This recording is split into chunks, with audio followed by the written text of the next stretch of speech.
अगर आप एक क्रिप्टो एंथुजियास्ट हैं और इससे और भी ज्यादा पैसे कमाने चाहते हैं जितना आप अभी कमा रहे हैं होपफुली, तो एक और नया वर्ड है यील्ड फार्मिंग, जो आजकल काफी ज्यादा ट्रेंड कर रहा है। और जब मैं कह रहा हूं क्रिप्टो एंथुजियास्ट, तो आई एम श्योर आप काफी पब्लिकली उस एंथुजियाज्म को दिखाते हैं, मेरी तरह। देखिए, जैसे eat sleep crypto repeat, I don't know how much of that is visible to you.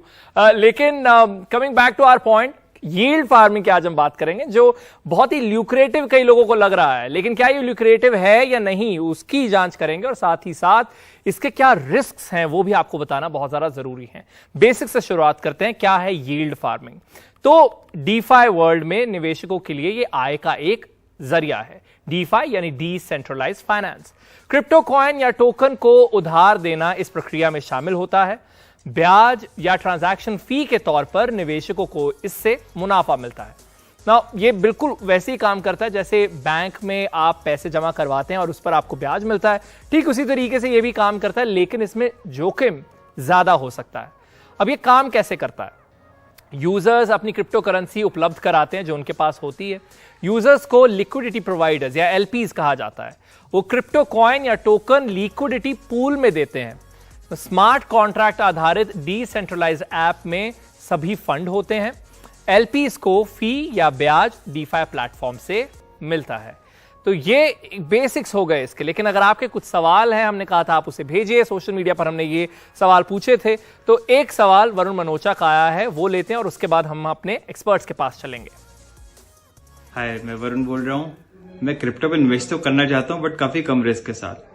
सो मेरा क्वेश्चन है कि लिक्विडिटी माइनिंग, यील्ड फार्मिंग और स्टेकिंग में क्या डिफरेंस है, और इन तीनों में बेटर ऑप्शन कौन सा है? थैंक्स। काफी इंटरेस्टिंग सवाल है। रोहास नागपाल हमारे साथ है, चीफ ब्लॉकचेन आर्किटेक्ट हाई5 ब्लॉकचेन से। दूसरी तरफ सृजन भारद्वाज हैं, एंटरप्रेन्योर हैं, कंटेंट बनाते हैं क्रिप्टो करेंसी से रिलेटेड सोशल मीडिया पर। रोहास, आप इस सवाल का जवाब देना चाहेंगे? जरूर। तो जो लिक्विडिटी प्रोवाइडिंग होती है वो थोड़ी कॉम्प्लिकेटेड होती है। तो हम कोई भी दो क्रिप्टो का एक पेयर बनाते हैं और थोड़ा कॉम्प्लेक्स प्रोसेस है जिसके थ्रू हम कमा सकते हैं। पर अगर आप जस्ट स्टार्टिंग कर रहे हैं तो मैं रेकमेंड करूंगा कि सबसे सेफ आपके लिए और सबसे सिंपल होगा लेंडिंग। तो जैसे आप बैंक में फिक्स डिपॉजिट करते हैं, वैसे आप क्रिप्टो एक्सचेंजेस में भी डिपॉजिट कर सकते हैं। जैसे अगर आपने यूएसडीटी जो एक स्टेबल कॉइन है उसको लॉक कर दिया तो आपको करीब साल के 12-13% रिटर्न मिल सकता है उसके ऊपर। अब उसमें रिस्क यही है कि अगर एक्सचेंज बंद हो गया तो आपके पैसे खत्म। वो जैसे अगर बैंक बंद हो गया तो भी आपके एफडी खत्म हो सकते हैं, बस वो रिस्क होता है। पर उसके अलावा ये सबसे सिंपल तरीका होगा, मैं आपको यही रेकमेंड करूं। तो यील्ड फार्मिंग हमने भी आम शब्दों में समझाने की कोशिश की। और सृजन, अगर आप भी एक लाइन में आपकी क्या इंटरप्रिटेशन है या आप कैसे एक्सप्लेन करेंगे वो बता पाएं?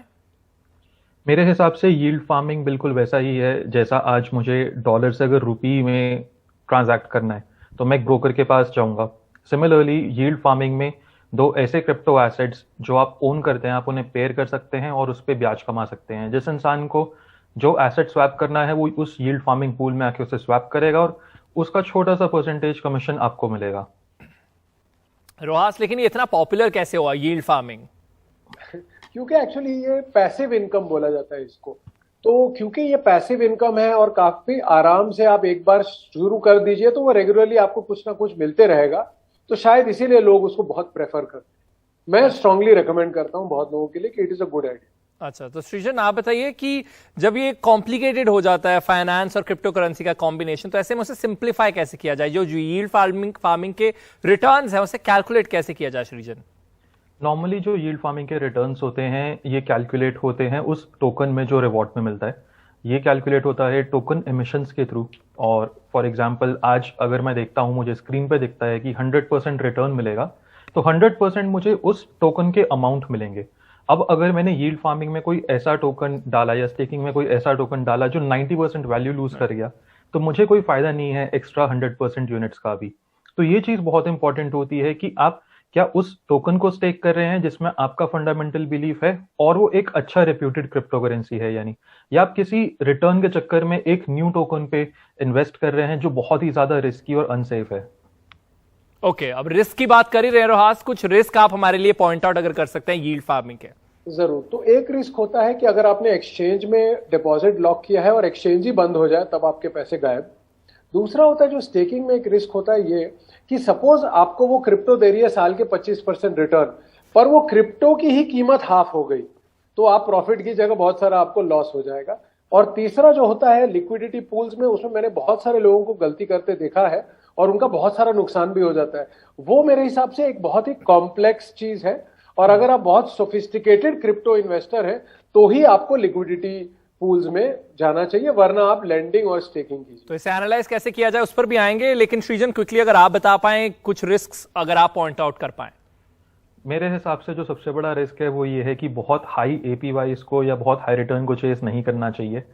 इस रिस्क में मैंने सबसे ज्यादा लोगों को पैसा लूज करते हुए देखा है अपने आसपास। मैंने खुद इसमें थोड़ा बहुत पैसा अपने इनिशियल डेज में लूज करा है। Second is smart contract violation, या अगर वो कॉन्ट्रैक्ट हैक हो गया या उस कॉन्ट्रैक्ट में कोई बग आ गया, ये भी एक बहुत ही बड़ा रिस्क होता है। बहुत सारे हैकर्स इस फिराक में होते हैं कि कोई नया फीचर या कोई नया एक्सप्लॉयटेशन आए स्मार्ट कॉन्ट्रैक्ट के अंदर जिसके थ्रू वो लोगों का पैसा लूट सके। तो जब आप हाई रिटर्न्स की बात करते हैं तो क्या परसेंटेज की हम बात कर रहे हैं, क्या आपने सुना है या आप सुनते हैं?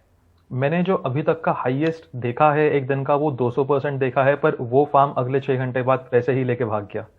तो मेरे हिसाब से तो जब भी कोई मुझे बोलता है कि मैं दिन के 5% 10% कमा सकता हूँ, मैं दूर से ही नमस्ते कर देता हूँ। मेरे को कोई इंटरेस्ट नहीं है, ना कोई लालच है इन हाई रिटर्न्स का, क्योंकि ये पॉसिबल नहीं है। तो जैसे अंग्रेजी में कहते हैं too good to be true. अगर कोई भी ऐसा आपको ऑफर नजर आता है जो लगता है कि ये थोड़ा सा अनट्रू हो सकता है, फेक हो सकता है, तो उससे बच के जरूर रहिए। रोहास, एक तो ये हो गया, लेकिन और क्या टिप आपकी होगी, क्योंकि हम रिस्क की बात कर ही रहे हैं, तो एक एनालाइज किया कैसे जाए अगर मैं किसी एक यील्ड फार्मिंग प्रोजेक्ट में एंटर हो रहा हूं, तो किन बातों का मैं ध्यान रखूं ताकि धोखा मेरे रास्ते में ना आए? जरूर आपको एक याद रखना है कि जब आप ये कर रहे हैं तो आपको वही टोकन मिल रहा है जो आपने लॉक किया है, पर जानना यह जरूरी है कि वो टोकन करता क्या है। क्योंकि अगर वो टोकन सिर्फ आपको और टोकन दिए जा रहा है तो ये पॉन्जी स्कीम हो गई, तो ये एक ना एक दिन तो फेल ही होनी है। तो आपको वही स्टैंडर्ड ROHS मैकेनिज्म ट्राई करना है कि ये जो प्रोजेक्ट में मैं डाल रहा हूं उसका रेवेन्यू मॉडल क्या है, उसके पीछे ऑर्गेनाइजेशन या लोग कौन है, उस प्रोजेक्ट की हिस्ट्री क्या है, उनका टेक्नोलॉजी या एल्गोरिदम क्या है, और उनकी सोशल मीडिया फॉलोइंग कितनी बड़ी है। और मैं एडवाइस करूंगा कि जो टोकन $1 बिलियन से कम की मार्केट कैप होते हैं उनमें थोड़ा आपको बहुत ज्यादा सोचना चाहिए। जो इस्टेब्लिश्ड प्रोजेक्ट्स हैं वो ज्यादा सेफ रहेंगे आपके लिए। जी, दोनों का बहुत बहुत शुक्रिया हमारे साथ जुड़ने के लिए।